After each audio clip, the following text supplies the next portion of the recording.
Shrimati divine grace अभय चरणारविंद भक्ति वेदांत स्वामी श्रील प्रभुपाद की ISKCON and BBT founder Acharya Shri Bharav, the whole world Jagat Guru Srila Prabhupada ki Ananta Koti Vaishnava Vrinda ki Namacharya Srila Haridas Thakur ki jai Prem se kahi Sri Krishna Chaitanya Prabhu Nityananda Sri Advaita Gadadhara Shivasadi Gaura Bhakta Vrinda ki jai Sri Sri Radha Krishna Gopa Gopika Shyama Kunda Radha Kunda Giri Govardhan Dham ki jai Shri Mathura Vrindavan धाम की जय नवद्वीप मायापुर धाम की जय पुरुषोत्तम क्षेत्र जगन्नाथपुरी धाम की जय गंगा माई की जय जमुना माई की जय भक्ति देवी की जय तुलसी महारानी की जय समवेत गौर भक्त वृंद की जय वैष्णव ठाकुर की जय ताई को all glories to assembled devotees Hare Krishna all glories to assembled devotees Hare Krishna all glories to assembled devotees Hare Krishna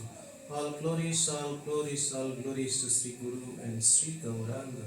All glories to Srila Prabhupada.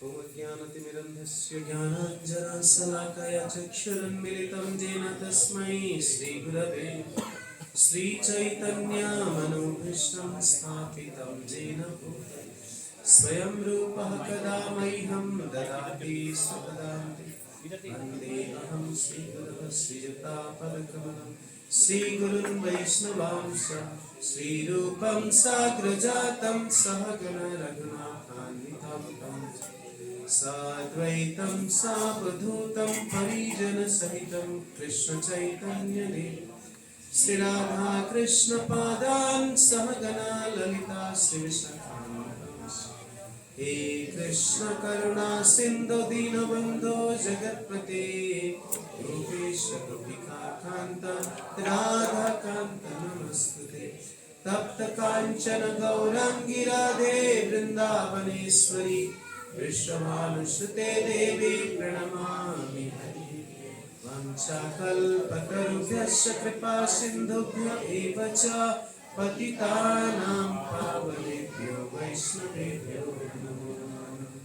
जय श्री कृष्ण चैतन्य प्रभु नित्यानंद श्री अद्वैत गदाधर शिवासादि गौर भक्तवृंद। हरे कृष्णा कृष्णा कृष्णा हरे हरे, हरे राम राम राम हरे हरे।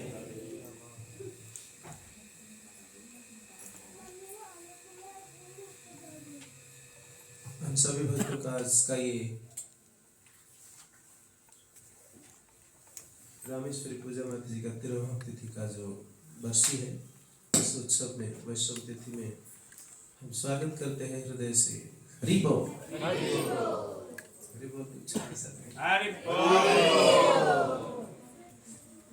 अभी तो पढ़े वैष्णव चरित्र सदाई पवित्र, जय निंदा हिंसा करी। वैष्णव का चरित्र क्या होता है? सर्वदा पवित्र होता है, थोड़े बहुत कमी रहने के बावजूद भी पवित्र होता है। इसलिए कोई वैष्णव के बारे निंदा करता है, हिंसा करता है, तो क्या करना चाहिए? भक्तिविनोद ठाकुर कह रहे कि ना संभाषे तारे, मैं उनसे बात नहीं करना चाहता, तो इस तरह के डिस्कशन में भाग लेना नहीं चाहिए। तो इसलिए वैष्णव का आविर्भाव और तिरुभाव दोनों ही उत्सव का समय है। आपको शुद्ध वैष्णव आविर्भाव होता है या तिरुभाव होता है तो नेचुरली बहुत सुख होता है, तो सारा दुनिया उत्साह मनाते हैं। लेकिन हमारे बीच में जो कुछ साधका भक्त या भक्तिनी जीवन भर अपने कैपेसिटी से प्रयास करते हुए अनर्थ निवृत्ति में स्ट्रगल करते कोई व्यक्ति को थोड़ा श्रद्धा होता है तो आध्यात्मिकता को इंटरेस्ट दिखाता है। श्रद्धा बहुत वीक होता है, बहुत हल्का सा होता है, और उस श्रद्धा में समार अगर मिसअंडरस्टैंडिंग हो गया है, कहीं पे धक्का लग गया तो श्रद्धा टूट जाता है, और वंस श्रद्धा टूट जाता है तो आगे बढ़ने, तो श्रद्धा ही साधु संघ में कोई व्यक्ति को लाता है। तो साधु संघ में जैसे ही आते हैं, साधु संघ में इनको एक प्लेटफॉर्म मिलता है, क्योंकि अगर कोई आउट ऑफ साधु संघ में जाके कहेगा कि मुझे आध्यात्मिकता प्रैक्टिस करनी है, तो समाज ऐसा है इनको डिवोर कर देगा, दबा देगा, अरे कहाँ से पागल आ गया, दूसरा दुनिया से लोग आ। तो इसलिए वो अलग से प्लेटफॉर्म ढूंढता है अपना श्रद्धा को कायम रखने के लिए और श्रद्धा को बढ़ाने के लिए, विकसित करने के लिए, और वो प्लेटफॉर्म है वैष्णव संघ, साधु संघ जिसको कहते हैं। तो इसलिए साधु संघ का महत्व सबसे ऊपर है। सारे शास्त्र इसमें गाते हैं कि साधु संघ सर्व शास्त्र को है, मतलब ऐसा कोई शास्त्र नहीं है जो साधु संघ का महत्व नहीं बता रहे। तो साधु संघ मीन्स भक्तों के साथ बैठ के कृष्ण कथा करना, पॉलिटिक्स चर्चा नहीं करना है, ना कि कोई स्पोर्ट्स के बारे में चर्चा करना है, ना कि बिजनेस के बारे में। क्या चर्चा करना है? भगवान के बारे में चर्चा करना है। ऑफकोर्स भगवान का बिजनेस को बढ़ाने की सकते, भगवान का बिजनेस एक ही है, क्या है? कौन बताए? कथा कीर्तन होगा कैसे? हाँ, यथा संभव जीवों को भगवान के साथ कनेक्ट करो, तब कथा होगा ना। कोई होगा ही नहीं तो कथा कीर्तन कैसे? तो इसलिए भगवान भगवत गीता में कहते हैं, जो व्यक्ति मेरा कथा को प्रचार करता है उससे बढ़कर ना कोई प्रिय था ना होगा। तो सब अगर बनना चाहते भगवान का प्रिय राधा मदन मोहन जी का, हाथ ऊपर करिए। तो अपने प्लेटफॉर्म में रह के, अपने कैपेसिटीज में रहते हुए, अपने हाउस होल्ड एक्टिविटीज से, अपने अपने जॉब इन्वायरमेंट से समय निकालते हुए, उस एनर्जी निकालते हुए भगवान का मैसेज को, वाणी को प्रचार करने के लिए यथासंभव प्रयास करना चाहिए। यथासंभव मीन्स यथासंभव ऑनेस्टली, कंजूसी नहीं करना। मुझे टीवी देखने के लिए समय है, लेकिन भगवान का सेवा करने के लिए, भक्तों के संग करने के लिए हमारे पास समय नहीं, तो इसको कहते हैं कंजूसी। कंजूस मक्खी चूस लोगों का काम है। मक्खी भी अगर गिर गई तो उसको चूस।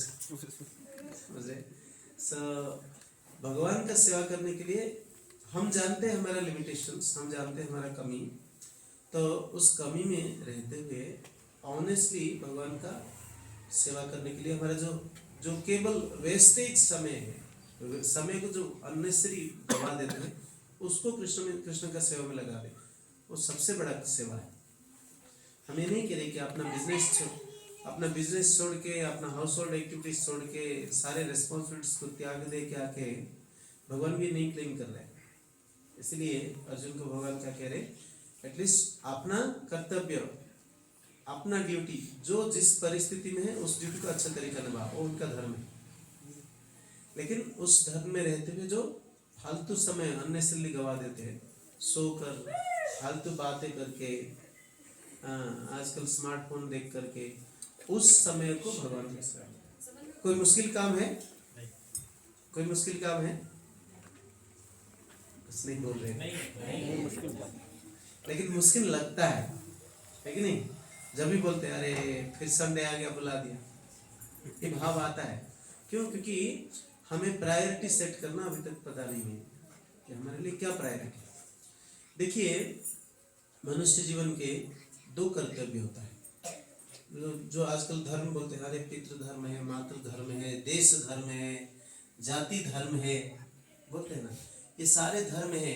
लेकिन ये सारे धर्म जिसको कर्तव्य के नाम पे आप हिसाब कर सकते हैं, क्योंकि जब तक मैं भारत में जन्म हुआ है, भारत के प्रति मेरा लगाव। अमेरिकन भी एक जीव है, भगवान के लिए अमेरिकन और भारतीय अमेरिकन को भारत के लिए कोई लगाव है कि नहीं? इसका मतलब भारतीय बनना भारतीय का धर्म है, अमेरिकन बनना अमेरिकन का धर्म है। ठीक कह रहे? लेकिन धर्म तो बदल गया, जबकि जीव मात्र के धर्म एक ही है। तो ऐसा कौन सा धर्म है जो कि सबके लिए समान है? ऐसा नहीं कि मेरे हिसाब से अरे बच्चों को ही सेवा करना सर्वोच्च धर्म है। फिर बोलेंगे पिता माता को ही सेवा करना, उससे बढ़कर कोई है ही नहीं, पिता माता ही भगवान है। शास्त्र इसको मना नहीं कर रहे, पिता माता की सेवा करना चाहिए, लेकिन केवल पिता माता की सेवा करने के सारा दुनिया सुखी हो जाएंगे? हो सकते हैं? असंभव है ना? तो इसलिए वो सब लिमिटेड धर्म है, छोटे छोटे धर्म है। श्रीमद् भागवत में इसको कहते हैं कैतव धर्म, कैतव धर्म। और कहते हैं सुखदेव गोस्वामी फर्स्ट कैंटो में बताते, लेकिन कथाकार ऐसा बताते नहीं है, शास्त्र में लिखा है। श्रीमद् भागवत जोर जोर से क्लेम कर रहे कि धर्म प्रोज्वत कैतव। इस तरह का धर्म जो कैतव धर्म है, इसको मतलब इसके ऊपर उठकर जो जेन्युइन धर्म है, जो धर्म करने से बाकी धर्म सारे धर्म पूरा हो जाता है, इसको करना चाहिए। भगवत गीता का भी यही मैसेज है। जैसे एक व्यक्ति अपना परिवार को मेंटेन कर रहा है, बहुत अच्छा कर रहा है, राइट? जो नहीं कर रहे तो इरेस्पॉन्सिबल। 420 व्यक्ति इसको थर्ड क्लास मानते हैं। जो अपना परिवार को मेंटेन करना मुश्किल होता है, दैट इज ऑल्सो धर्म। तो बड़ा धर्म नहीं है। तो जो अपना परिवार से निकल के अपना शहर, अपना सोसाइटी, अपना राज्य, देश को के बारे में सोचता है, उसका धर्म का क्या स्कोप ब्रॉडर हो जाता है कि नहीं? और ऐसे व्यक्ति को सब लोग दंडवत करते हैं, है या नहीं? सच बोल रहे हैं। इसीलिए महात्मा गांधी को जाति पिता, उनको क्या जरूरी था? अपने घर बैठ के अपने बच्चों के साथ बैठ के क्या कर सकते थे? मजा ले सकते थे। उनको मेंटेन करने के बाद अपना वकालत करके पैसा कमा के चले जाते थे। लेकिन इन्होंने क्या किया? कुछ त्याग किया और सारा जाति का सेवा किया, जिसकी वजह से हम आज स्वाधीनता को क्या कर रहे हैं? एंजॉय कर रहे हैं। लेकिन उससे बढ़कर भी कुछ एक धर्म है। हाँ, हम कहते हैं हमारा धर्म तो कहते हैं वसुधैव कुटुंबकम। फिर खाली पिता माता का सेवा करना कैसे स्वर्ग सबसे बड़ा धर्म हो गया? हम अपना बात को कॉन्ट्रडिक्ट करते हैं, राइट? ठीक कह रहे कि नहीं? तो सारा दुनिया का व्यक्ति को अपना पिता माता समझना, या सारे जीवों को एक पिता का संतान समझना, इसको कहते हैं वसुधैव कुटुंबकम। मानते हैं इसको मानते हैं कि नहीं? तो अगर सारे धरती पे जितने सारे जीव है सब एक पिता का संतान है, तो पिता कौन है? तो उस पिता को सेवा करना कर्तव्य नहीं हमारा, राइट? तो जितना हमारे इस शरीर को देने वाला पिता माता है, अभी ये 30, 40, 50, 60, 70, 80 साल या 100 साल के लिए शरीर दिया है पिता माता। इससे पहले कोई और दिया होगा, इसके बाद कोई और पिता माता बन गए, धर्म बदल जाता है। तो ये इटरनल रियल धर्म नहीं है। हालांकि ये धर्म करना चाहिए, लेकिन उसमें सीमित नहीं रहना चाहिए, जीवन को और ऊपर उठना चाहिए। इसको कहते हैं, इसलिए भगवान भगवत गीता में या चैतन्य महाप्रभु कहते हैं, पृथ्वी ते आचिस दे नगर ग्राम सर्वत्र प्रचार हैव मन्ना, और भारत भूमि ते जन्म हैल जार जन्म सार्थक करी कर परोपकार। अगर भारत भूमि में जन्म हुआ किसका, तो उनको करना क्या चाहिए? परोपकार करना चाहिए, तब जाके इनका जन्म सार्थक होता है, जन्म सार्थक होता है। अदरवाइज केवल निरर्थक जन्म। हाँ, आहार निद्रा भय मैथुन तो सब कर रहा है, क्या कर रहे हैं? खाना खा रहे नहीं तो खिला रहे इसको, और सो रहे, कुछ बच्चों पैदा कर रहे, और उसके बाद अपने आप को बचाव करने के लिए प्रयास कर रहे, जीवन भर यही कर रहे। तो ये केवल मनुष्य का कर्तव्य नहीं है, इससे ऊपर उठना चाहिए। हाँ, तो ये सबको भगवान भगवत गीता में बता रहे कि सेकेंडरी ड्यूटी, इसको कहते हैं क्या? हाँ, मतलब ये ड्यूटी करना चाहिए, लेकिन ये प्राइमरी नहीं है। प्राइमरी ड्यूटी क्या है? क्योंकि हम आत्मा है, और आत्मा इस शरीर में बैठा है। जब तक इस शरीर संबंधित व्यक्ति, ये शरीर है, तब तक संबंधित व्यक्ति के साथ हमारा संबंध है। लेकिन आत्मा इटरनली किसी के साथ संबंधित है, वो है भगवान। इसको परमात्मा कहते हैं। ऑफ परमात्मा, परमात्मा क्या? ब्रह्मा, परमात्मा, भगवान। भगवान का 3 लेवल रियलाइजेशन है। सब भगवान को सेवा करना बहुत जरूरी है। परमात्मा को तो सेवा नहीं कर सकते, केवल परमात्मा का आदेश को मान सकते। कोई परमात्मा को दिखा है क्या? अपने सेवा किया है, लेकिन लोग भगवान को दिखे, ऐसा है शास्त्र में बताया गया। हमारे पास आचार्य से दिखे, परमात्मा किसको दिखाई नहीं दी, क्योंकि परमात्मा आत्मा से भी छोटा है, आत्मा ही देख नहीं पा रहे हम। लेकिन उनका निर्देश का हमें पालन करना है। जैसे हम व्यापार कर रहे, किसी से गलत तरीका से पैसा ना कमाए। व्यापारी को झूठ बोल के भी 10-20%, 25% तक प्रॉफिट कमाने के लिए निर्देश है शास्त्र में, जिसमें पाप नहीं है।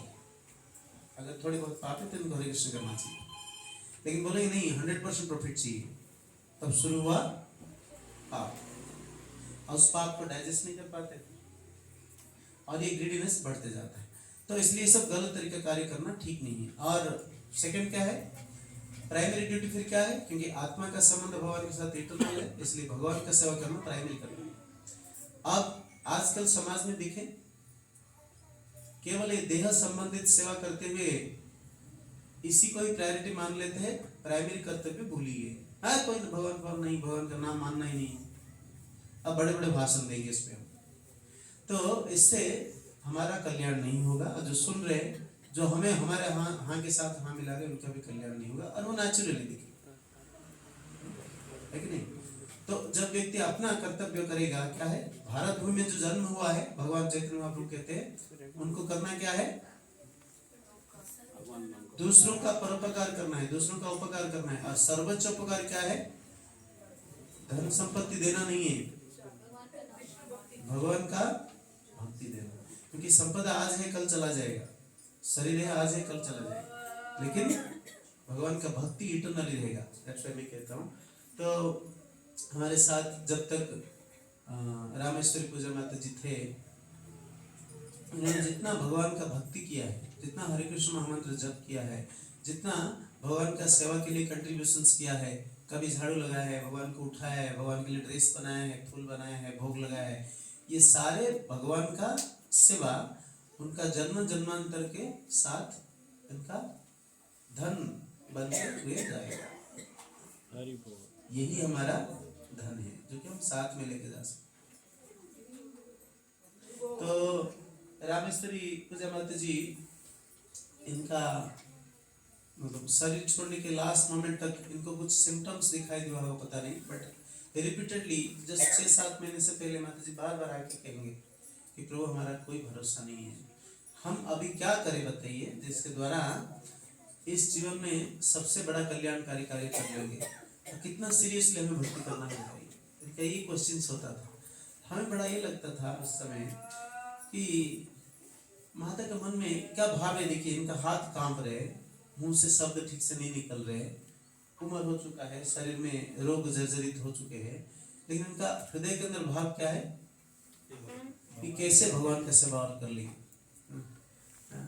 हमारे साथ मित्तल प्रभु बैठे हुए, शंकर प्रभु कभी भी बोलते प्रभु और कुछ पढ़ना है तो बताइए, मतलब प्रभुपाद का शास्त्रों का एवरी वर्ड्स को रिपीटेडली पढ़ लिए वो, जबकि इस उम्र में लोग रिटायरमेंट के बाद फिर पैसा कमाने के लिए सोचते हैं। इनफैक्ट हम जब लॉन्ग टर्म प्लान बात करते हैं कि लॉन्ग टर्म प्लान क्या है, जब व्यक्ति रिटायरमेंट ले लेगा तब तो और क्या करेगा, अरे रिटायरमेंट तो लिया, नाम ही रिटायरमेंट, फिर क्या करेंगे। हाँ, तो मटेरियल एक्टिविटी से रिटायरमेंट ले लो, ये इसी तरीका ही सिस्टम बनाए भगवान। 25 साल ब्रह्मचार्य, 25 साल गृहस्थ, 25 साल वानप्रस्थ। ऐसा नहीं कि शादी किया तो जीवन के एंड तक गृहस्थ में सड़ते रहेंगे, ऐसा नहीं बताया कि हाँ गृहस्थ आश्रम का महत्व है, लेकिन उसका भी समय मतलब अवधि है। तो रिटायरमेंट लेने के लिए हम प्लान करना चाहिए, प्लान करने के बावजूद निकल नहीं पाएंगे। अब बिना प्लान करके अपने आप हो जाएगा ऐसा नहीं, संभव नहीं। तो इसलिए जब व्यक्ति रिटायरमेंट के लिए समय आ जाता है, 50-60 साल की उम्र हो जाता है, उनको भौतिक रिस्पॉन्सिबिलिटी से विरत होने के लिए योजनाबद्ध भावे आगे बढ़ना चाहिए। बिना योजना करके नहीं होगा, क्योंकि 60 साल तक जीवन भर काम किया होगा, 24 घंटा 18 घंटा 12 घंटा काम किया होगा। एक व्यक्ति एक दिन घर पे आके बैठ जाएगा तो शरीर काम नहीं करेगा। तो इसलिए इससे पहले 25 साल पहले प्लान बनाना होता है कि इस पर्टिकुलर सन 2040-2030 में मुझे यहाँ से निकलना है, तो तब मेरा शरीर तो एक्टिव रहेगा, तो करना पड़ेगा। तब मैं क्या करूँ, तब तक रिस्पॉन्सिबिलिटीज के साथ अपने बच्चों का डेवलपमेंट के लिए सब रख दे, उनको सेटल करा दे, यहाँ से निकले। उसके बाद वो अपना परिवार का सेवा खुद देखेंगे। दैट इज व्हाट शास्त्र सेज, मैं नहीं कह रहा। ओके, तो अदरवाइज पोते उनके बेटे चलता रहेंगे जब तक जीवन में उन्हें इधर और कुछ नहीं कर पाएंगे। तो इसलिए कुछ समय है, जितने समय के लिए हम भगवान का सेवा करना है, जितने समय के लिए परिवार का सेवा करना है, करना चाहिए। समझ रहे? ये दो चीज समाज में ज्यादा अपप्रचार हो रहा है। अब प्राइमरी ड्यूटी जो है उसको भूलिए, अब सेकेंडरी ड्यूटी को प्राइमरी कर दिया, प्राइमरी ड्यूटी करना ही नहीं बोलते हैं। और आजकल एजुकेशन सिस्टम है, बच्चों को क्यों स्कूल में भेजते हैं, क्यों भेजते हैं? हाँ, कोई पढ़ने के लिए नहीं भेजता है, झूठ क्यों बोल रहे हैं? बड़े होके पैसे कमा सके, बोलो ना, सही है। पढ़ा क्यों पढ़ाएंगे बताइए, पैसा कमाएगा। तो एजुकेशन का पर्पस ये नहीं था, और अभी ये इंप्रेशन हो गया जो बच्चा स्कूल गया, हायर एजुकेशन किया, वही कमाएगा, बाकी कोई कमाएगा नहीं, ऐसा होता है। जबकि भारत में 85% व्यक्ति बिना पढ़ के पैसे कमा रहे हैं, 15% जो एजुकेटेड है जिनको नौकरी मिल रहा है, और सपोज से बाकी जो 85% से 65% लोग पढ़ते हैं, उनको नौकरी नहीं मिल रहा है, वो समाओ अपना पैसा कमा रहे हैं। ठीक कह रहे कि नहीं? तो अगर पढ़ने के पैसा कमाने के लिए पढ़ना है तो पैसा कमाने का तरीका और भी है ना, है कि नहीं? तो इसलिए एजुकेशन मनुष्य जीवन को अंधकार से आलोक के तरफ लेके जाने के लिए, इसलिए तमसमा ज्योतिर्गमः बोलते हैं। कुछ स्कूल अपना टैगलाइन इसको यूज करते हैं, लेकिन वो खुद अंधेरा में रहते हैं, इनको पता नहीं जीवन में कैसे उन्नति करना है, और लाइट क्या है इनको दिख ही नहीं रहे, दूसरों को क्या दिखाएंगे। इसलिए तमस्मा ज्योतिर्गमः मीन्स ज्ञान का टॉर्च लाइट, जैसा बोलते हैं ओम अज्ञानतिमिरन्धस्य ज्ञानांजन शलाकया चक्षुरुन्मीलितं येन। तो आंखें खुलता है जब व्यक्ति का अज्ञानता का अंधकार दूर होता है, ज्ञान का लाइट उद्भासित होता है। तो ज्ञान का लाइट मतलब क्या है, मेरा जीवन का लक्ष्य क्या है, क्यों मुझे, मैं ना चाहने के बाद भी मुझे इतनी सारी बीमारी क्यों हो रहा है, क्यों मुझे दुख आ रहा है। जिस दिन व्यक्ति इसके ऊपर सोचने लगता है उसी दिन इनका ज्ञान का लाइट दिखता है। जब तक ये भाव नहीं आता है तब तक अंधकार है, सिंपल फॉर्मूला। मैं ना चाहने के बावजूद भी क्यों बूढ़ा हो रहा हूं, मैं चाहता नहीं फिर क्यों मर जाता है। ये नहीं कह सकते हाँ वो व्यक्ति मरा, ये मरा, मेरा पिताजी मरे, उनके पिताजी मरे, लेकिन मैं नहीं मरूंगा, ऐसा नहीं जीना चाहिए। ये तो मूर्खता है, ये इसी को बोलते हैं अंधकार। नहीं, एक दिन हमें मरना होगा, इसलिए इससे पहले क्या करना है, ठीक है। इसको कहा जाता है कि ये जो बड़ा एरर है समाज में, क्या है, प्राइमरी ड्यूटी को पूरा दमन कर दिया गया। कोई प्राइमरी ड्यूटी नहीं है, केवल पैसा कमाना हमारा प्राइमरी ड्यूटी है। और दूसरा क्या है, जब तक जियो ऐश करो। हाँ, ठीक बोला ये। लेकिन अनफॉर्चुनेटली ऐश कर ही नहीं पाते। जितने बार प्रयास करते उतने बार माया देवी मारता है, चापड़ मारता है। लोन लेके करते हैं। हाँ, 4 लाख का फिलोसफी क्या है, जावत जीवित सुखम जीवित, है ना, ऋणं कृत्वा घृतं जीवित। आगे ऋणं कृत्वा घृतं जीवित। शरीर में जान लाने के लिए ये कहा जाता है, अगर घी कोई पिएगा तो इनका इंद्रिय बड़ा तेज रहेगा। तो इसलिए घी पीने के लिए, घी कॉस्टली होता है, तो घी पीने के लिए पैसा चाहिए, तो पैसा कहाँ से लाएंगे? वो तो चार्वाक उस समय बोला था ऋणं कृत्वा, चोरी मत करो। आजकल क्या है, चोरी करो, मर्डर करो, कुछ करो, पैसा लाओ, पैसा लाके घी पियो, इंद्रिय करो।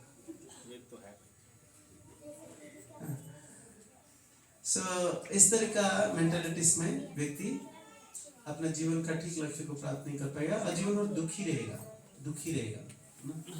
और ऐसा ना करने के बाद भी तो दुख है, और इसके साथ केवल दुख रहेगा। इसलिए जीव श्रीमत जी, हम लोग जो इनका एडवांस एज में जब हम मिले, तब से हम देखते हैं उनका उत्साह है, इनका शब्द ढंग से उच्चारण नहीं हो पा रहा था, मैं देखता हूँ हरे कृष्ण मंत्र ठीक से नहीं बोल पाते थे, बट फिर भी इनका उत्साह तो देखो कि मुझे क्या करना है, 16 माला करना है, 4 नियम करना है, कर लेंगे। 16 माला नहीं, मैं तो 32 माला करूँगा। वो भी कह सकते थे, मेरे पास दो पोते हैं, सॉरी 2 बच्चे हैं, एक पोता एक पोती है, पोता का तो बहुत से है, और मोस्ट ऑफ द टाइम्स इनके बेटे बहू दोनों एक्सेप्ट करते हैं। यहाँ पे भी है कि मामा थे तो हमारे बेटे को बहुत अच्छा संभाल लेते थे। उसके साथ भी इनका मन कहाँ था, तो इसको कहते, जो नारद मुनि का एग्जाम्पल देते हैं ना, नारद मुनि को पूछा गया कि ब्रह्मचर्य आश्रम मतलब त्यागी आश्रम और गृहस्थ आश्रम में सबसे बेटर कौन सा है, तो एग्जाम्पल दिया जाता है, एक व्यक्ति तेल भी लेके जाएगा, साथ में कुछ कार्य करता रहेगा, बात करता रहेगा और रेस्पॉन्ड करता रहेगा, लेकिन तेल हाथ से ना गिरे। मतलब उनका कितना फोकस्ड कंसंट्रेशन चाहिए इसलिए। या फिर सर पे 5 मटका में पानी भर के लेकर जा रहे और साथ में टफ रास्ता है और किसी से बात भी कर रहे हैं, और गोद में क्या है, बच्चा भी है। सोचो माता को कितना कंसंट्रेशन के साथ ही सेवा करना पड़ रहा है। उसके साथ हरे नाम बोलना है। गृहस्थ अगर ये कर पाता है तो गृहस्थ सन्यासी से बेटर है, लेकिन ये ना करके केवल इंद्रिय तृप्ति करेंगे, बोलेंगे हम कर रहे हैं ना, ऐसा गृहस्थ के बारे में नहीं बात किया गया। जबकि ये बताया गया 24 घंटा हरि नाम करनी है, गृहस्थ हो या ब्रह्मचारी हो, सन्यासी हो, कोई भी हो। गृह थाको बने थाको सदा हरि नाम डाको। घर पे रहने के लिए मना नहीं किया भक्तिनाथ ठाकुर के, जॉब करने के लिए मना नहीं है, लेकिन करना क्या है, ऐड कृष्णा एलिमेंट। भगवान मैं आज नौकरी करने जा रहा हूँ, कैसे अच्छा तरीका काम कर लूँ, जल्दी इफेक्टिव काम हो जाए, थोड़ा समय निकल जाएगा, आपका नाम केवल नाम लूंगा। लेकिन मटीरियलिस्टिक लोग क्या सोचते हैं, थोड़ा और लगा देते हैं और उसके माध्यम से हम एस्टैब्लिश करेंगे कि हमें अप्रेजल दो। ये दोनों में अंतर है, इसमें नहीं जाएंगे। शास्त्र इसलिए ऐसे कहते हैं, मटीरियलिस्टिक लोग जो केवल पैसा के पीछे पड़ते हैं, इसको गधे का एग्जाम्पल दिया गया। जबकि भक्त भी पैसा कमाता है, लेकिन उनका लक्ष्य क्या है, जितना जरूरी है काफी है, बाकी समय भगवान के। तेन त्यक्तेन भुंजिता, मतलब मेरे लिए जितना कोटा रखा है भगवान उतना मिल गया, दैट्स ऑल। थोड़े बहुत प्रयास करेंगे। हम ये कह के नहीं कह रहे कि प्रयास करके कोई एक्सेल करना चाहते एरिया में ना करें, अपना स्किल को जितना पोटेंशियल है उस एरिया में यूज करने के लिए प्रयास करें, लेकिन अननेसेसरली कितने बार धक्का खाने के बाद भी अगले साल मिल जाएगा, अगले साल मिल जाएगा। वो गधे का गाजर खाने का नियम हो गया। गधे का सामने अगर गाजर बांध दिया जाए डंडा के साथ, उनको लगता है थोड़े आगे और चले जाएंगे तो गाजर मिल जाएगा, जीभ को थोड़ा बढ़ा देंगे तो गाजर मिल जाएगा। तो ये केवल फॉल्स प्रॉमिस माया देता है, मतलब ये कर लो ये हो जाएगा, ये कर लो ये हो जाएगा। जैसे कि बच्चा पढ़ाई करता है स्कूल में 100% भी लाता है तो पेरेंट्स बोलते हैं बेटा 10th क्लास में 100% हो गया, अभी 12th में 100% रख भी लिया, 99% रखते हैं आजकल बच्चे। फिर बोलते हैं कि नहीं अभी तुम्हें कुछ ग्रेजुएशन में भी रखना होगा, उसमें भी रख लिया बेचारा। उसके बाद नौकरी करता है, नौकरी बाद क्या कहते हैं, उनके बेटा 50 लाख का नौकरी किया, 50 लाख का सैलरी ला रहे, तुम्हारा केवल 30 लाख का। वो कितना दिन मरेगा बेचारा। इसीलिए जीव ये सब करते करते करते करते end of its life fed up हो जाता है, थक जाता है। हम बोलते हैं कि बूढ़ा हो जाएंगे उस उम्र में हमारे कृष्ण कर लेंगे, कर पाएंगे? इसीलिए अभी करना चाहिए। तो माता जी का एडवांस एज में भी जो ईगरनेस था उसको अप्रिशिएट करने का लायक। तो रामेश्वरी पूजा माता जी का जो डिसअपियरेंस हुआ था, शरीर त्याग दिए थे लास्ट ईयर, आज 1 साल पूरा हुई है। तो हम याद करने के नाते कोई भक्त का अगर कोई भक्त इंटरेस्टेड है कि इनके साथ कुछ एक्सपीरियंस शेयर करना चाहते हैं 1-2 मिनट्स, हम याद करना चाहिए, रिमेम्बरिंग रामेश्वरी पूजा माता। कोई कुछ शेयर करना चाहते हैं तो माइक का बंदोबस्त कर रहे हैं या आपने अपनी जगह पे माइक मिल जाएगा, तो हैंड रेज करिए प्लीज, आपके पास माइक पहुंचेगा, वही हमारा श्रद्धांजलि होगा माता जी। Hand raise please. नेक्स्ट दीजिए भाई, जल्दी दीजिए।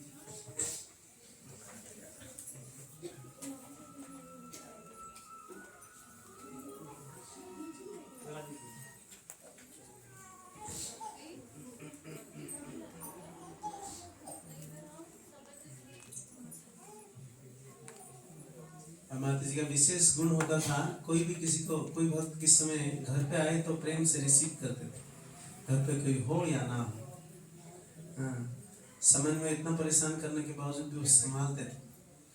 जबकि रेशुमात जी खुद उनका माँ है, बोल रहे कि समन में को संभालना बहुत टिपिकल सेवा है। सोचो इतना एडवांस उम्र में लेडी संभाल रही, उसके साथ साथ रेशुमा।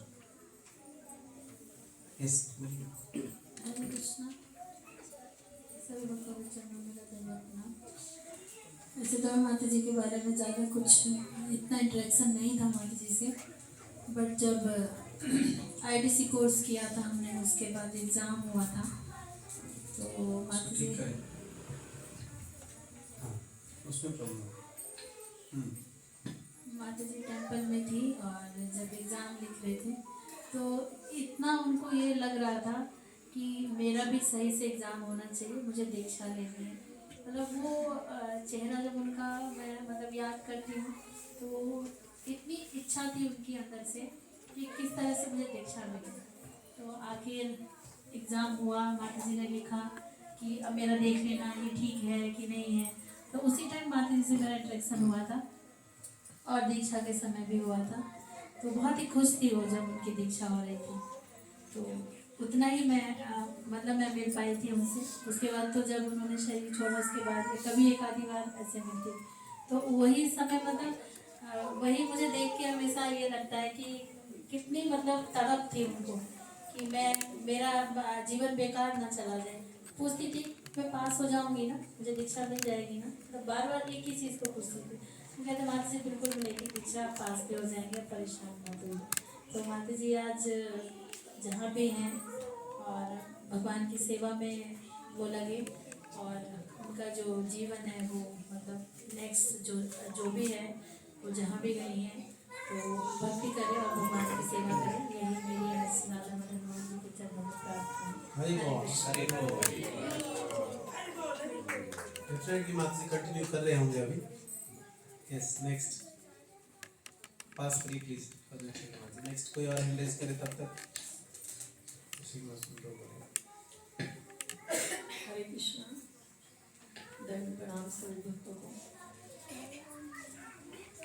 रामेश्वरी पूजा माता जी को मैं शुरू से ही जानती हूँ, जब से वो कृष्ण भक्ति में आई थी। तो शुरू में वो आई थी थर्सडे क्लासेस में, तो तब से ही जब वो भी सुनती थी कि भक्ति कितनी इम्पोर्टेंट है लाइफ के लिए, तो वो बताती थी फिर अपनी प्रॉब्लम्स की, माता जी मैं भक्ति उतना नहीं कर पाती हूँ जितना मैं चाहती हूँ।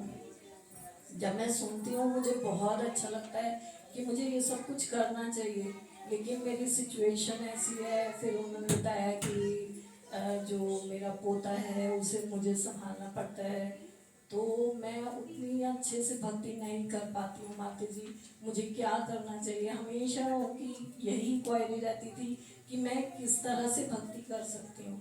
इस जन्म में तो मेरे लिए बड़ा मुश्किल है। फिर भी हम कहते थे कि माता जी आपके मन में जो इच्छा है ना, तो वो भगवान आपकी ज़रूर पूरी करेंगे, और इस जन्म में भी आप कर पा रहे हैं ना।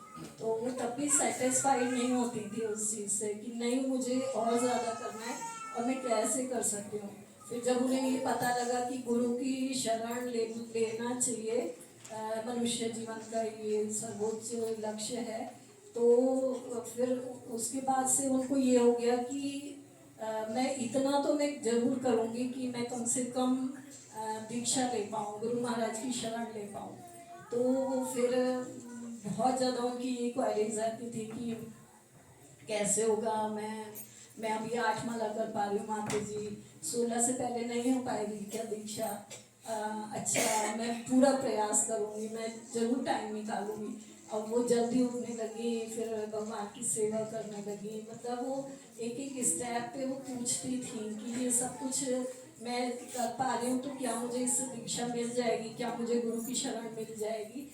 और उनकी ईगरनेस और उनका प्रयास इतना अच्छा था कि उन्होंने अपना जो समय था पूरा करने से पहले गुरु महाराज की शरण ले ली, और इसका उनको बहुत ज़्यादा बेनिफिट मिला भी है होगा कि नेक्स्ट बर्थ में वो किसी भक्त के घर में ही जन्म लेंगी, और उनको जो उनकी भक्ति अधूरी रह गई है तो वो पूरा करने का मौका उनको ज़रूर मिलेगा। तो हम लोग यही प्रार्थना करते हैं कि वो इस जन्म जो जो जहाँ भी गई हैं वो तो अपना जीवन सफल कर पाए, ठीक से भक्ति कर पाए। हरे कृष्ण। हरे बोल। और एक महत्वपूर्ण बात यह है, पास करें माइक, तब तक पास करें, बोल दूंगा। सरस्वती गंगा माता। जब भी माता कुछ करना चाहते थे, बहू बेटे दोनों उनको फैसिलिटेशन देते थे। मैं कहा विदित को, मैंने कहा वो कर लेंगे। मैं ऐसा कोई दिन नहीं कहा कि मैं करना चाहता हूँ बच्चों को मना कर रहे का, ऐसा कभी मैंने सुना। जब भी चाहते थे इन लोग प्लेटफॉर्म देते थे, हाँ ठीक है मम्मी कर। Thank you. हरे कृष्णा। सभी भक्तों को दंडवत प्रणाम। हमारे इस रामेश्वरी पूजा माता जी को दंडवत प्रणाम। प्रभु जी माता जी जब हमारी क्लास से जुड़ गए थे तब से हम लोग उनसे परिचित थे, और माता जी बोलती थी कि मैं तो ना भागवतम ग्रुप का जो सर्कल है मैं उसमें जाया करती थी, लेकिन बीच में मेरी क्लास छूट गई, तो इस वजह से मैं इस ग्रुप में आ गई हूँ।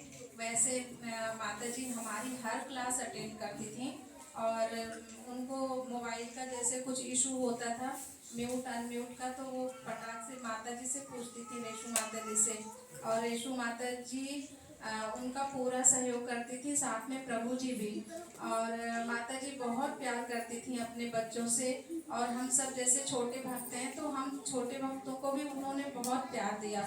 हमसे जब भी मिलती थी बहुत ही प्रेम से मिलती थी माता जी, और माता जी का हम सब बहुत सम्मान करते थे और अभी भी करते हैं। माता जी केवल अपने शरीर से थोड़ा परेशान थी क्योंकि उनको आर्थराइटिस की शायद दिक्कत थी, तो माता जी शेयर करती थी हम सबसे। ऐसा नहीं है कि मतलब हम नए भक्त हैं उनके लिए तो हमारे साथ मिक्सअप नहीं होती थी, ऐसा नहीं था। माता जी बहुत जल्दी मिक्सअप हो जाती थी हम सबके साथ। एक बार मेरे घर पर भी आई थी बुक लेने के लिए, तब उन्होंने बताया था कि माता जी मैंने ज़्यादातर बुक ना सब पढ़ रखी हैं, फिर भी मैं आप सबके साथ दोबारा दोबारा पढ़ रही हूँ क्योंकि मुझे अच्छा लगता है पढ़ना, और खाली टाइम में मैं बुक्स ही पढ़ती हूँ। और साथ ही साथ वो घर में जो भी उनको छोटी मोटी सेवा करनी होती थी वो भी करती थी। तो माता जी हमारे लिए एक प्रेरणा स्रोत हैं कि एक गृहस्थ जीवन जीते हुए कैसे भक्ति की जाती है, हम उनसे सीख सकते हैं। हरे कृष्णा।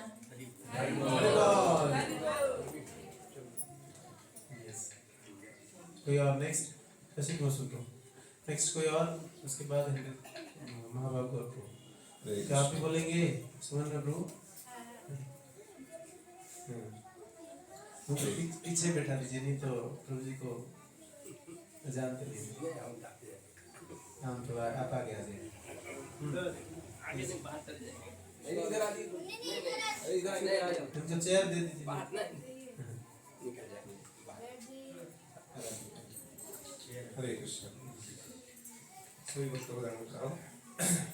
तो माता जी से जो पहला इंटरेक्शन रहा था वो स्टार्टिंग में कांग्रेगेशन में आना शुरू किया तो IYF की क्लास था, तो उसमें माता जी खुद से जो है प्रसाद बना के लाए, उसके बाद सर्व करने के लिए जनरली ऐसा होता था कि डिवोटीज लेने जाते थे, बट माता जी ने फ़ोन किया कि मैं आ रही हूँ आप लोग वहीं पर रहो। तो वहीं से उनके डेडिकेशन का पता चला कि कितना डेडिकेटेड है। उसके बाद आके बैठे थोड़ी देर, फिर उसके बाद उन्होंने कहा कि मैं थक जाती हूँ, अदरवाइज तो मैं और बहुत सेवाएं कर सकती हूँ। फिर उसके बाद धीरे धीरे जो है ग्रुप फॉर्म हुआ, जैसे कि अभी सरस्वती गंगा माता जी बता रहे थे। पहले भागवत स्टडी सर्कल में आते थे, सैटरडे क्लास में थे, फिर उसके बाद बोले कि मेरे में से या रेशु माता जी में से एक ही जना जा सकता है, तो मैंने रेशु से कहा कि आप चले जाओ और मैं दूसरे ग्रुप में चली जाती हूँ। तो दैट वाज आल्सो कि कितना म्यूचुअल अंडरस्टैंडिंग है। फिर उसके बाद ऑलवेज बहुत एब्जॉर्ब रहते थे। मेरे को तो बहुत जनरली बहुत कॉल्स करते थे, बीच बीच में कभी भी कॉल आ जाता था।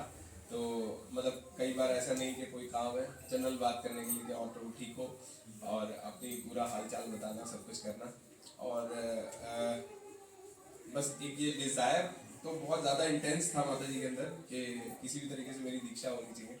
तो मतलब उस समय तो हेल्थ भी काफ़ी ठीक था, तो उन्होंने मतलब तब भी बहुत बोल्डली और बहुत फियरलेसली बोलते थे कि बस मैं जो है जाने से पहले जो है दीक्षित होकर जाना चाहता हूँ। ऐसे बोल यस।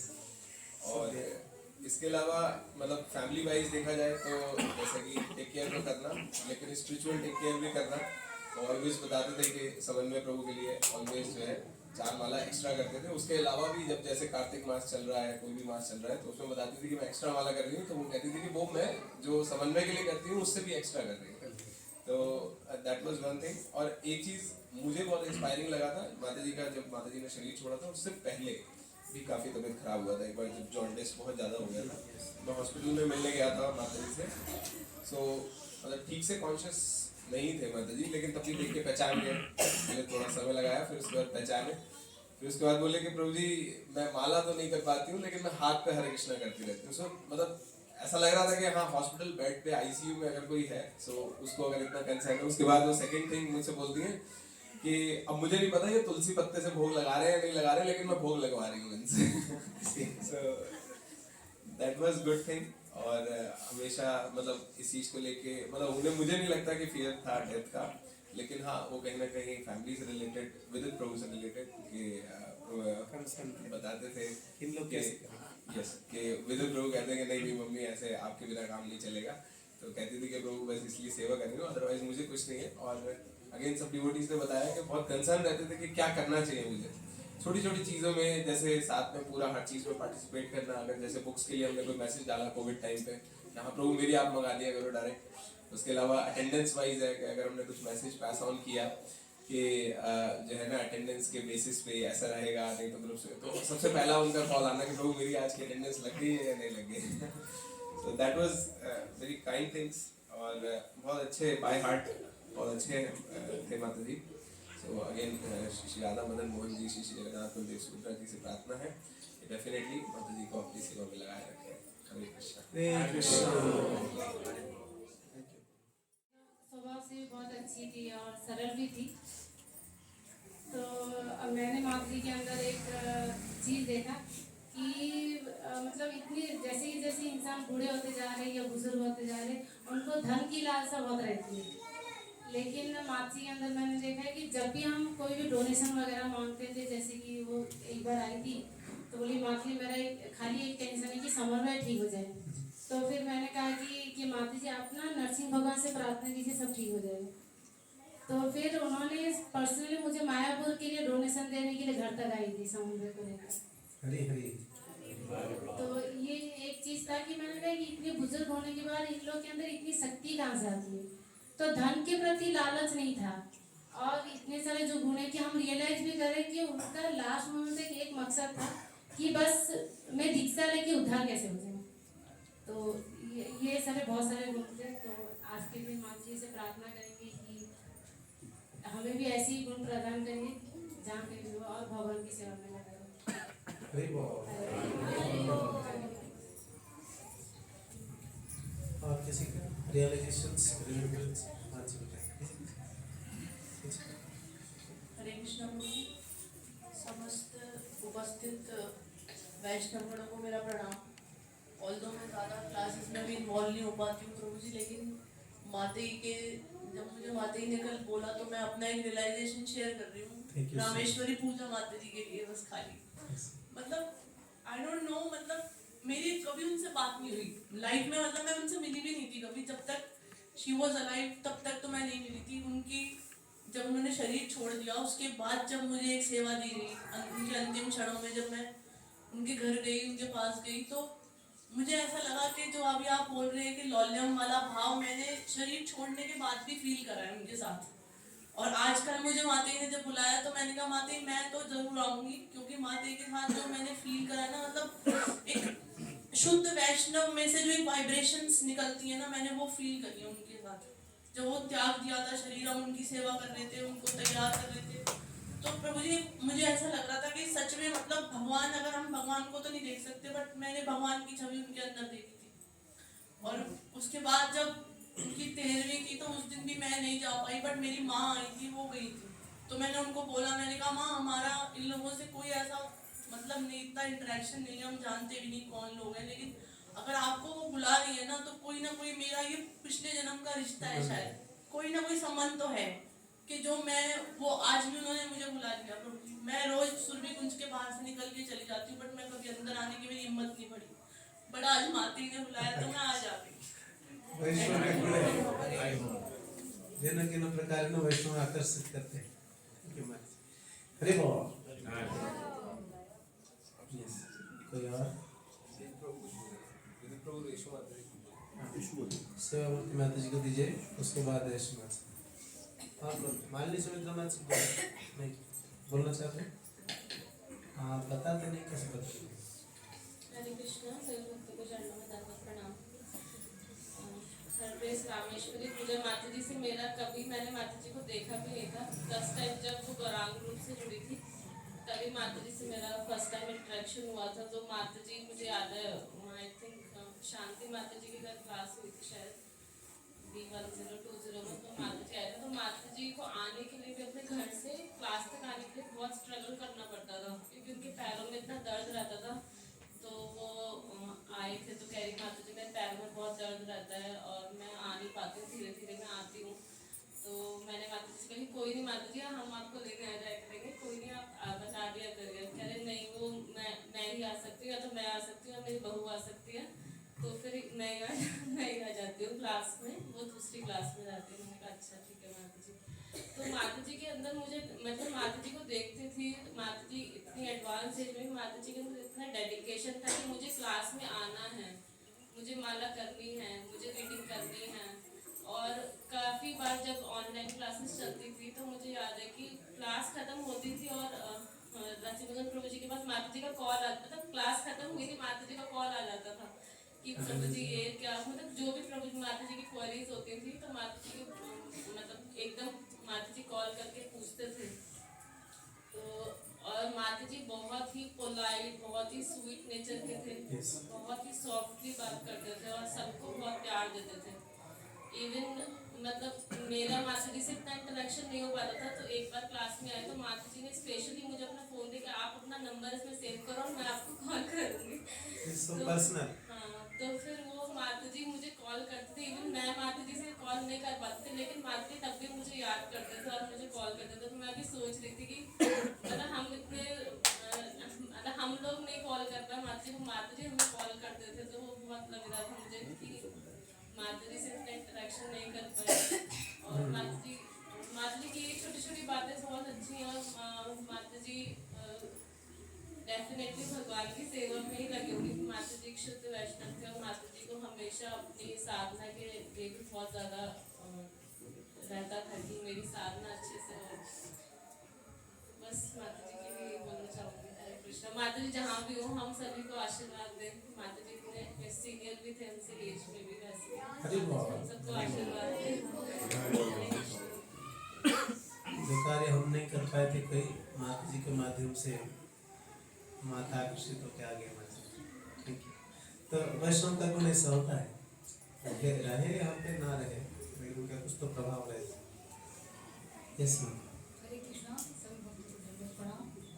आज माता जी का जो है पुण्यतिथि है, तो माता जी के चरणों में कोटि कोटि वंदन है और उनसे प्रार्थना करेंगे कि जितना लौल्यम उनको भक्ति के प्रति था, जितनी उनकी उत्साह था, जितना उनको इच्छा थी कि हम ज़्यादा से ज़्यादा भक्ति करें, वो हम सब लोगों को प्रदान करें। और वो जहाँ भी हैं वो पूर्ण विश्वास है कि वो भक्ति कर रही हैं, क्योंकि उनकी जितनी इच्छा थी वो इच्छा तो इस जीवन में उनकी पूरी नहीं हो पाई, लेकिन इस जो भी जन्म लिया होगा या भगवान के धाम में होंगी तो उनकी जो भक्ति करने की इच्छा थी वो जरूर पूरी होगी, ऐसा विश्वास है।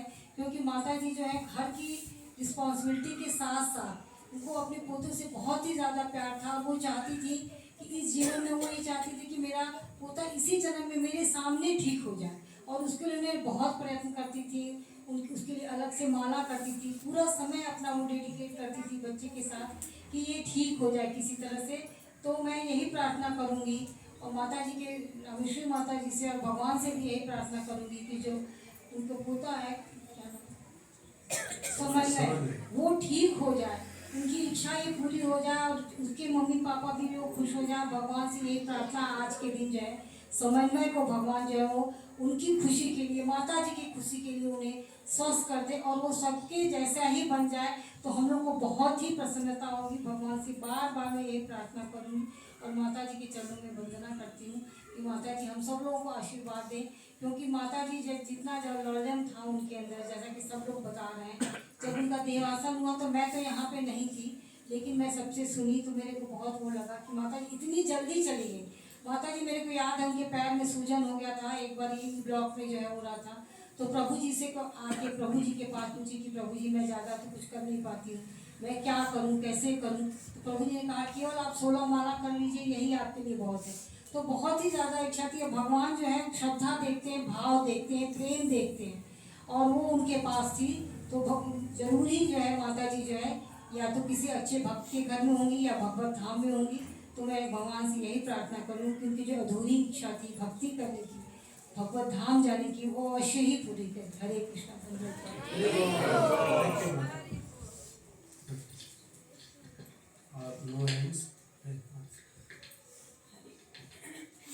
हरे कृष्णा। सभी भक्तों को दंडवत प्रणाम। जैसे कि सभी भक्त कह रहे हैं, तो मेरा भी पर्सनल एक्सपीरियंस जो माता जी के साथ रहा वो यही रहा कि माता जी के भाव इतने शुद्ध थे और इतना प्रेम था माता जी के हृदय में सभी के प्रति, सिर्फ अपने फैमिली मेम्बर्स के लिए तो था ही, प्लस हम सब के लिए भी माता जी के हृदय में जो प्रेम था। रेशु माता जी जो कि माता जी की डॉटर इन लॉ हैं, बट माता जी का कंसर्न इतना रहता था माता जी के प्रति, क्योंकि माता जी की तबीयत कुछ ठीक नहीं थी उस समय। तो माता जी इतना परेशान और चिंतित रहते थे, लगता ही नहीं था कि मतलब ऐसे लगता था कि जैसे उनकी बेटी हो अपनी, इतना परवाह करते थे, इतनी फिक्र करते थे माता जी की। हम लोगों के से हमेशा हाल चाल पूछते थे, आप कैसे हो, सब अच्छे हैं कि नहीं, बच्चे अच्छे हैं। क्योंकि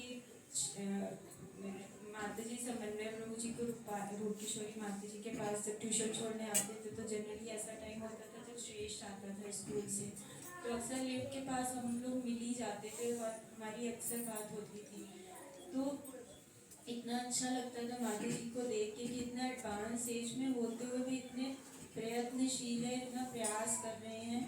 और भक्ति को लेके तो खास तौर पे उनमें बहुत बहुत उत्साह था आगे बढ़ने का, बट समहाउ उनकी कुछ ऐसी जिम्मेदारियां थी कि वो उतना समय दे नहीं पाते थे।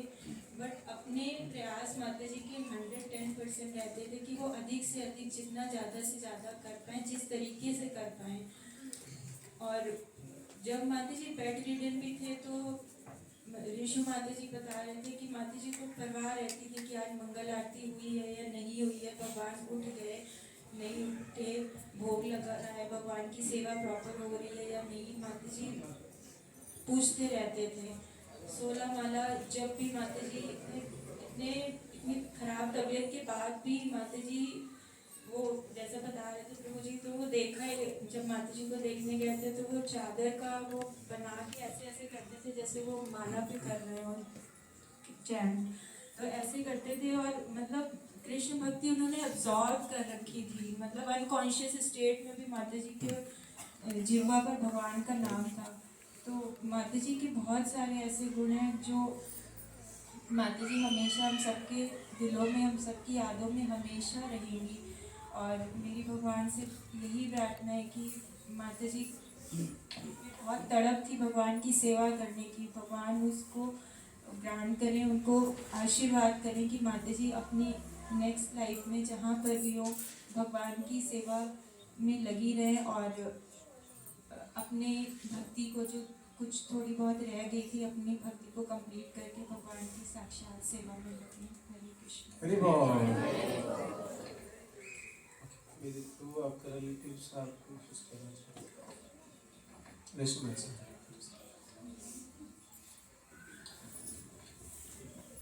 हरे कृष्ण। सभी भक्तों को दंडवत प्रणाम। हरे रामेश्वरी पूजा माता कोटि कोटि प्रणाम। आज पहली पुण्यतिथि है मम्मी की, लेकिन ऐसा एक साल में एक बार भी नहीं हुआ कि एक दिन भी ऐसा गया हो कि हम लोगों ने उनको याद नहीं किया हो। डेली सुबह जब मैं सेवा करती हूँ और करती तो मुझे उनकी याद आती है। इवन जब वो ठीक नहीं भी थी तो भी रात रात भर वो सोती नहीं थी, लेकिन सुबह उठ के जैसे तैसे खड़ी होके और वो अल्टर खोल देती थी कि मैंने भगवान जगा दिए, अब तुम देख लेना भोग कैसे लगाना है। और जाते जाते हमारे घर में 2 पेट हैं तो उनको इतनी ज़्यादा सेंसिटिव थी कि उनको सबके खाने की जरूरत है। उनको लगता था कि मैं बीमार हूँ तो पता नहीं इनको खाना मिल रहा है नहीं मिल रहा। मतलब वो इतनी बीमार होने के बावजूद भी कि जैस को खाना मिला नहीं मिला, टैडी को फूड डाला नहीं डाला, जाते जाते प्रभु को बोल के गए कि एक तो मेरी तुलसी महारानी का ध्यान रखना और एक इसका टैडी का ध्यान रखना मेरे पास। मैं सिर्फ उनके चरणों में ये प्रार्थना करना चाहती हूँ कि जितने डेडिकेशन से उन्होंने भक्ति करी है वो हमें भी आशीर्वाद है कि हम भी उतने डेडिकेशन से कर पाएँ। हम सबको आशीर्वाद है, पूरी फैमिली को, बच्चों को, कि हम सब कृष्ण भक्ति में लग पाएँ और अपने मनुष्य जीवन को सफल बनाएं। Thank you so much.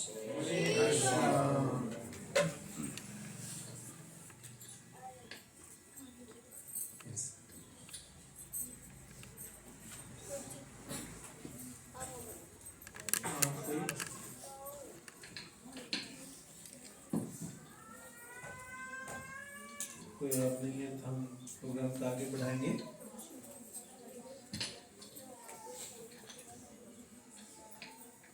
Hare Krishna.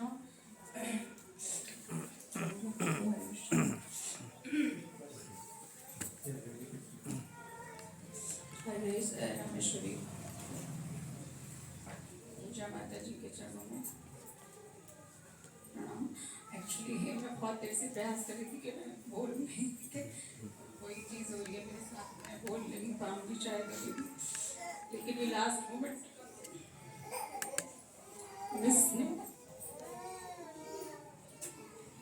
Miss नहीं करना चाहती। हरे कृष्णा। एक्चुअली वो मेरी सही एहसास लगती है रिश्ते में माता जी। चूँकि मेरे प्रभु जी, मेरे पति जो है हस्बैंड, उन्हें बड़ी मम्मी बोलते थे शुरू, तो मैं उन्हें बड़ी मम्मी बोलती। कभी भी मेरी शादी को 18 ईयर्स हो जाएंगे, कभी भी मम्मी से इंटरेक्ट होता था बड़ी मम्मी से, तो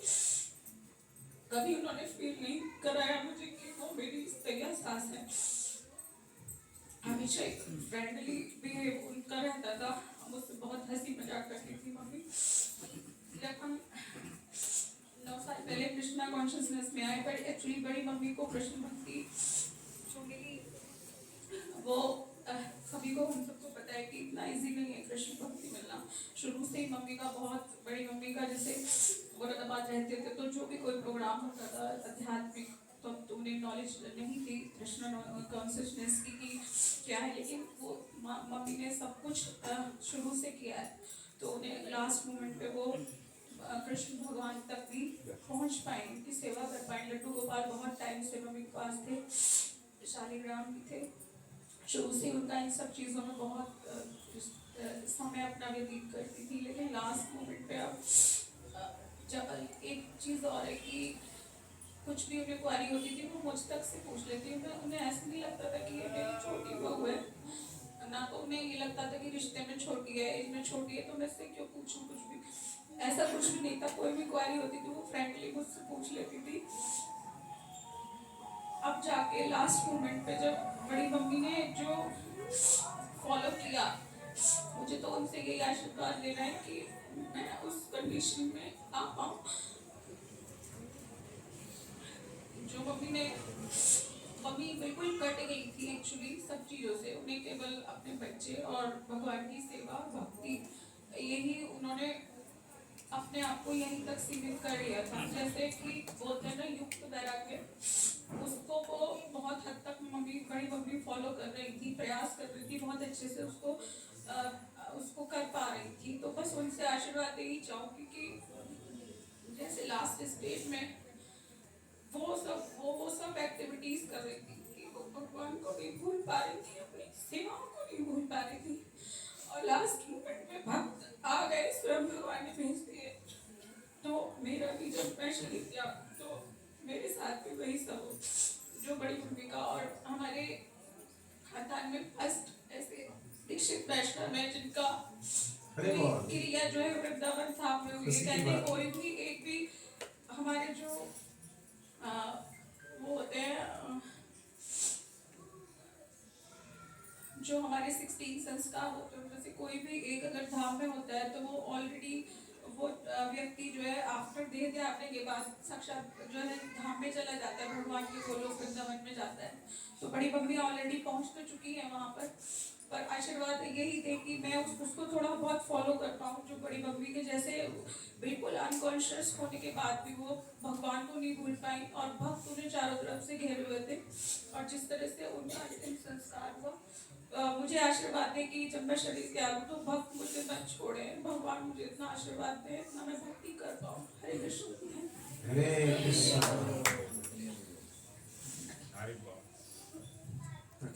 तो हम नेक्स्ट प्रोग्राम करेंगे, तो हम आगे बढ़े। तो हम सब खड़े हो जाएंगे, माता जी को श्रद्धांजलि शब्द के माध्यम से दी, अभी पुष्प के माध्यम से देंगे। माता जी का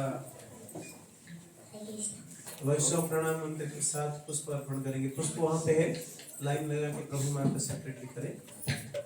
तो हम मंत्र पहले बोलेंगे, वाञ्छाकल्पतरुभ्यश्च कृपा सिन्धुभ्य एव च पतितानां पावनेभ्यो वैष्णवेभ्यो नमो नमः। वाञ्छाकल्पतरुभ्यश्च कृपा सिन्धुभ्य एव च पतितानां पावनेभ्यो वैष्णवेभ्यो नमो नमः। वाञ्छाकल्पतरुभ्यश्च कृपा सिन्धुभ्य एव च पतितानां पावनेभ्यो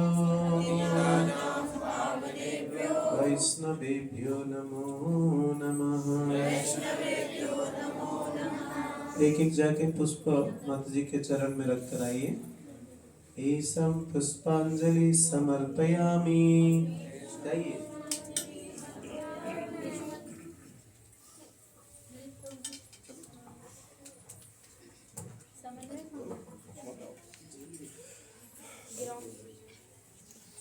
थोड़ा पीछे आगे प्रणाम करते रहेंगे।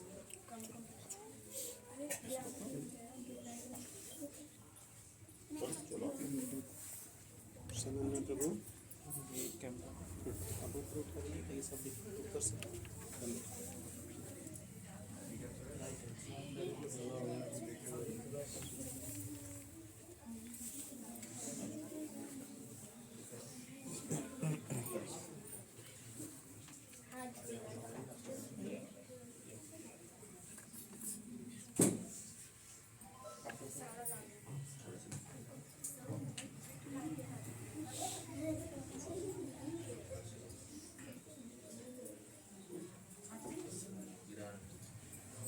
पुष्प अर्पण करके दंडवत कर दीजिए या यथोचित सम्मान अर्पण करिए।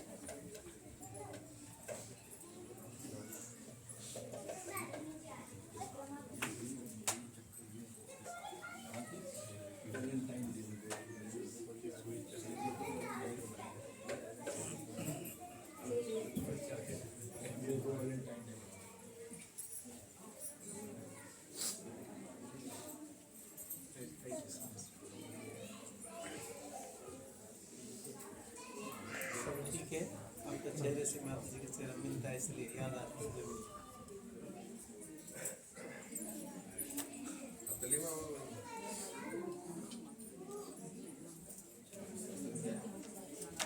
सभी भक्तों के लिए वैष्णव भोज का बंदोबस्त है, प्रसाद पाकर जाइए।